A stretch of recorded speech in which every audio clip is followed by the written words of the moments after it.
Kumekuwa napata message nyingi kutoka kwa wadau ambao wanatufuatilia mara kwa mara kwamba bwana, mimi mwanaume gani ambaye mimi akiwa na tabia gani mimi nisiweze kuendelea naye? Sio, unanielewa?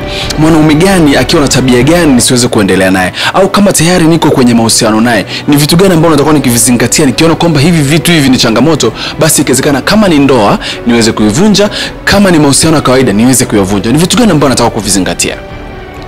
Sasa hivi ndio vitu ambavyo unataka kuvizingatia. Kuna vitu vitatu ambavyo unataka kuvizingatia endapo mpenzi wako au mke wako hanavyo na umejaribu kumbadilisha mikakati. Moja, kama mpenzi wako is broke, yani simzungumzii kama mpenzi wako huyu alikuwa na hela lakini bahati mbaya maisha yakabadilika akawa broke. No, namzungumzia huyu mwanaume huyu ambaye hana 100.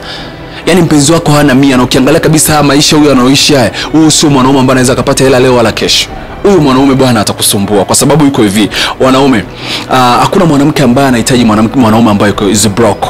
Sio kuna hizo zama za kwamba watu tutatafuta, tutaishi, Mungu akipenda tutapata. Hakuna mwanamke anaweza kudumu na wewe. Kwa hiyo it's like this. Mwanamke anatakiwa kuvaa nguo nzuri. Hiyo nguo nzuri anatakiwa kuvaa, anatakiwa nunuliwa na mpenzi wake, mume wake. Mwanamke huyu anahitaji kuwa na wigi nzuri. Mwanamke anahitaji kutimiza matumizi yake, mahitaji yake ya kila wakati. Sasa kama you are broke na ujishughulishe kupata kazi ili uweze kumtunza na kujitunza wewe mwenyewe, actually huyu mwanamke huwezi kumtunza wala huwezi kummudu. Kwa hiyo iko hivyo. Kama mwanaume wako yuko broke na ukiona kabisa hakuna dalili zozote za kwamba huyu mwanaume anajishughulisha kwenda kupata kazi ili tuweze kuishi, I say huyo mwanaume achana naye.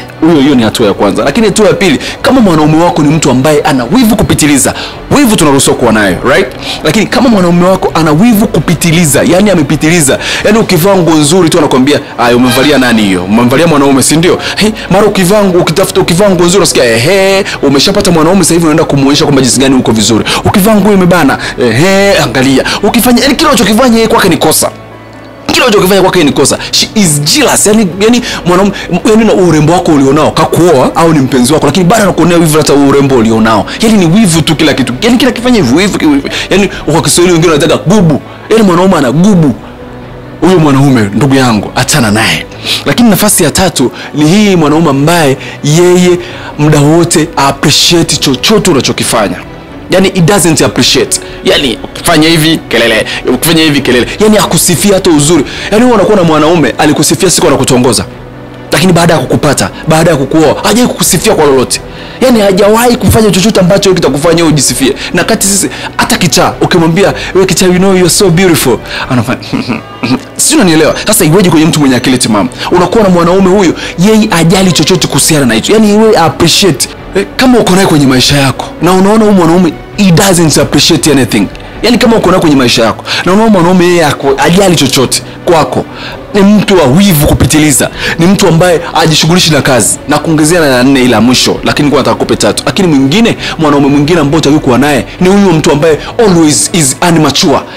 Yani yeye akui, yani akui. Yani kila siku anazungumza utoto, kila kitu anafanya utoto, kila siku anafanya. No, huyo mwanaume achana na. Guys, ladies and gentlemen, nakwambia kitu kimoja. Hizi sababu nilizokupa, kama mpenzi wako anazo, na umeshajaribu kuzitatua, unaona zibadiliki, huyo au mahusiano, achana naye. Yatakutesa maisha yako yote. Achana nao mahusiano hivyo. Najua wanaume mtalivaa kama mnavyonivaaga, lakini nakwambia hivi, kama ni mwanaume una tabia hizi, pia leo jitahidi kunisikiliza kwa kujifunza na uweze kuelewa kwamba unataka kubadilika.